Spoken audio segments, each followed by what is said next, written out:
Olá, tudo bem? Para nós é um motivo de alegria estarmos aqui para estudarmos mais uma vez a lição da Escola Sabatina. Espero encontrá-lo bem. Semana passada nós tivemos o prazer e a honra de recebermos o pastor e professor Adenilton Tavares, que é o autor da lição da Escola Sabatina desse trimestre, em que ele fez uma explanação mostrando de forma introdutória a lição, que vai abordar o que está abordando 1º e 2º Coríntios.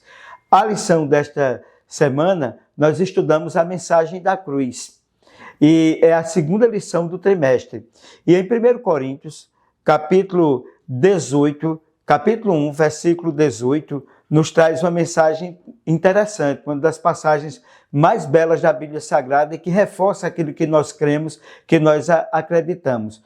Quando a aparente derrota se torna o maior poder do universo. A morte de Cristo foi uma aparente derrota, mas o texto que é introdutório dessa lição, 1 Coríntios 1,18, mostra que foi o maior poder, foi a maior força, foi aquilo que traduziu em salvação para o universo. Então vamos ao texto que nos diz: pois a mensagem da cruz é loucura para os que perecem, mas para nós que somos salvos é o poder de Deus. Veja, que você tem certeza da sua salvação. Paulo diz aqui, para nós que somos salvos. Então você que encontrou Jesus, você que entregou a vida a Deus, você que vive conforme a vontade do Senhor, você que aceitou a Jesus como seu Salvador, tenha certeza da salvação. E meus queridos, como um instrumento de morte, que foi a cruz, se tornou o maior símbolo de vida. No mundo antigo, a cruz era sinônimo de vergonha. A cruz era sinônimo de humilhação e de condenação. Deus transformou o emblema da derrota, a cruz, no anúncio definitivo da salvação. Olha que coisa maravilhosa. O que a cruz significa para você hoje? Um símbolo religioso ao qual você se acostumou ou o centro da experiência cristã, de sua experiência pessoal. Alguns andam com crucifixo no peito, outros andam estampado em uma camisa, ou como um outro adorno qualquer, ou mesmo implantado em muitas igrejas na sua fachada principal. Há igrejas até em formato de cruz. Mas você sabia que no passado o significado da cruz, então o significado da cruz pela morte de Jesus, ele foi ressignificado. E o que é que nós poderíamos dizer? Conforme nos diz o texto aqui de 1 Coríntios 1,18, a mensagem da cruz é loucura para os que perecem, mas para nós que somos salvos é o poder de Deus. Paulo não apresenta a cruz como um detalhe periférico ou um ornamento filosófico. Ela não é nenhuma coisa nem outra, um ornamento ou um pensamento filosófico. Paulo, coloca como o eixo central que sustenta a salvação do ser humano e sem o que nós chamamos da morte de Cristo na cruz do Calvário, se a morte expiatória dele, a pregação cristã, ela perde totalmente o seu sentido. Cristo, ele morreu. Veja que coisa maravilhosa. Pela graça nós somos salvos mediante a fé. E a paixão de Cristo, você pode encontrar isso no Antigo Testamento, em especial Isaías, capítulo 53, que diz que ele carregou sobre si os nossos pecados e as nossas dores. Então, o que significava no passado maldição, a cruz se transformou no símbolo da salvação. Agora, não é para que nós possamos usar como amuleto. A cruz é para além disso aí. É algo que não é um sinal externo, mas é um sinal interno daquilo que Cristo fez em nossa vida. A cruz, ela essencialmente divide a humanidade. Para os que se perdem, para aqueles que não a compreendem, para aqueles que não aceitam, é loucura, é escândalo, é fraqueza, é derrota. Mas para nós que somos salvos, é sabedoria, é poder, é perdão, é vida. E Jesus disse: eu vim para que todos tenham vida e vida em abundância. A morte de Jesus Cristo traduz para nós a certeza da salvação e traduz em vida também.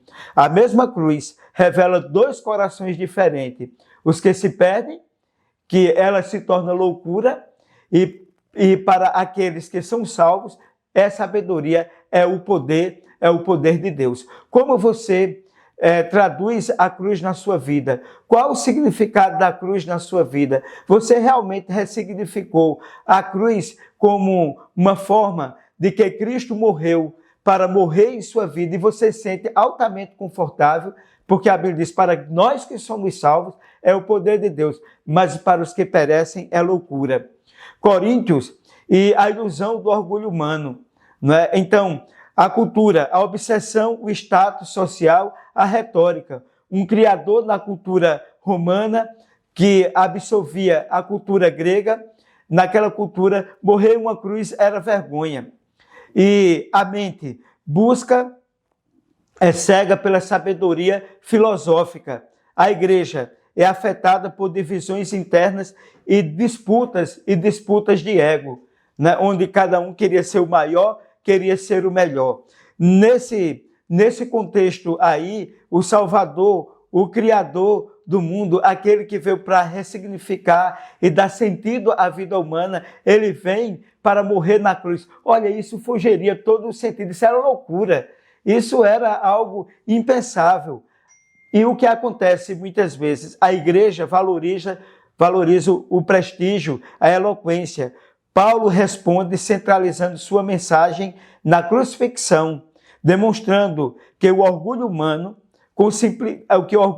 ele se desfaz com a simplicidade poderosa do Evangelho. E o que é que nós poderíamos aqui formular uma pergunta que é interessante? Corremos o risco de buscar prestígio intelectual na igreja, em vez de transformação que vem da cruz. Então, o discurso intelectual é uma coisa, mas viver a experiência da cruz, que Paulo viveu, que outras pessoas vivenciaram, isso é extremamente maravilhoso, isso é extremamente poderoso, saber o verdadeiro significado da cruz. A expectativa frustrada. Por que a cruz é rejeitada? Então, veja bem, a expectativa. É como eu estava colocando anteriormente, na visão judaica, o que é que haveria de vir naquele contexto? Um Messias político, militar, forte e invencível. Na visão grega, a lógica suprema, a retórica brilhante, a filosofia impenetrável. Então, a visão judaica e a visão grega era um superstar, um popstar, um homem, na ótica deles totalmente diferente. A realidade da cruz, ela frustra a visão judaica e a visão grega. Ela é escândalo. Para o judaísmo era escândalo, para os gregos era loucura. E o veredito, né, na visão judaica, um líder derrotado em uma cruz que era símbolo de maldição, era considerado maldito, inaceitável pela tradição judaica. Na visão grega, um Deus que se deixa matar é absurdo, é ilógico, é inaceitável à razão humana. E, meus queridos, o que é que nós poderíamos dizer? O mundo rejeita a cruz, porque Deus se recusa a salvar a humanidade nos termos do orgulho humano, tanto na visão judaica, como na visão grega e na visão de outras culturas existentes naquele contexto em que Jesus ele morreu na cruz do Calvário.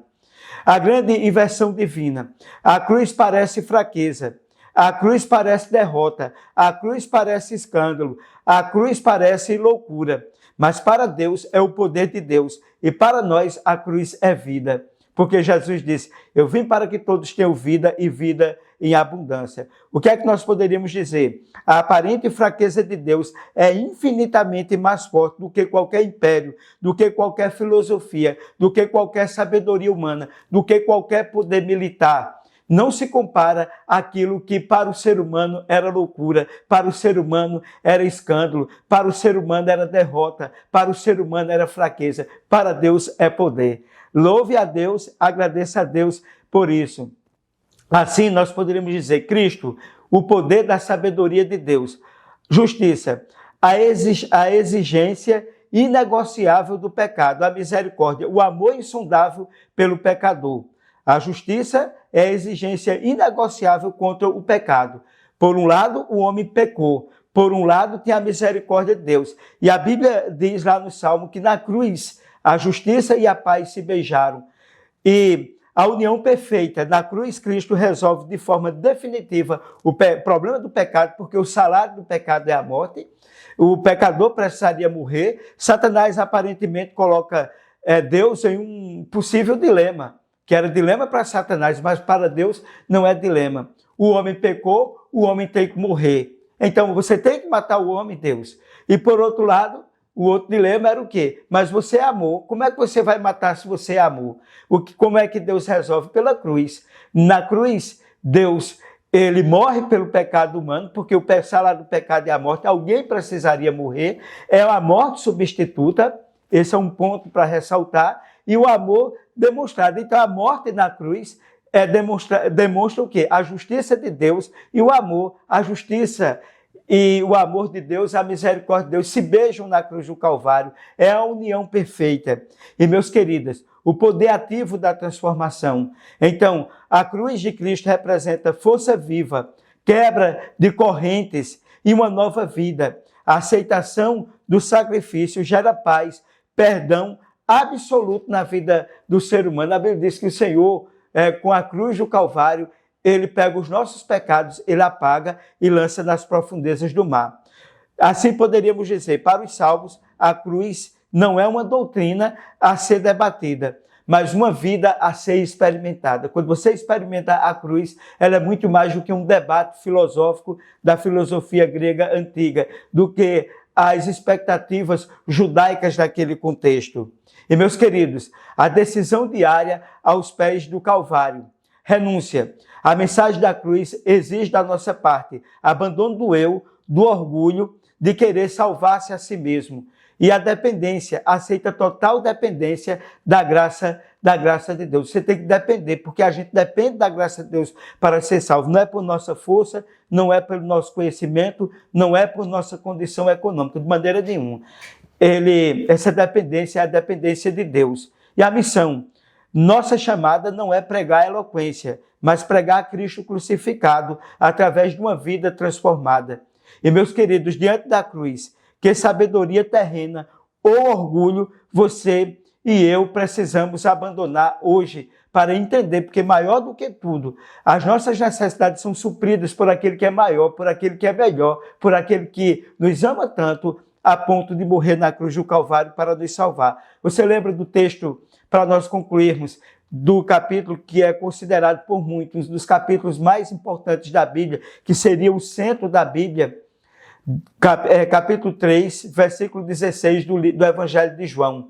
Porque Deus amou o mundo de tal maneira que deu o seu Filho unigênito para que todo aquele que nele crê não pereça, mas tenha a vida eterna. A cruz é o símbolo da morte para aqueles que estão no mundo, judeus e gregos. Morte, escândalo, loucura, mas para nós é o poder de Deus para a salvação. Entrega teu caminho ao Senhor, confia nele e o mais ele fará. Nós agradecemos a você por participar mais uma vez. E neste momento, eu gostaria de orar por você. Feche seus olhos e vamos fazer uma oração. Amado Deus, querido Pai, nós te agradecemos pela recapitulação da lição, que ela possa nos propiciar condições de que nós possamos enxergar a cruz como salvação, a cruz como poder de Deus para a salvação da humanidade, e não como loucura, e não como desperdício, e não como a tudo aquilo que foi pensado, idealizado na cultura judaica e na cultura grega. Nos ajuda a compreendermos o poder da salvação, em nome de Jesus. Amém.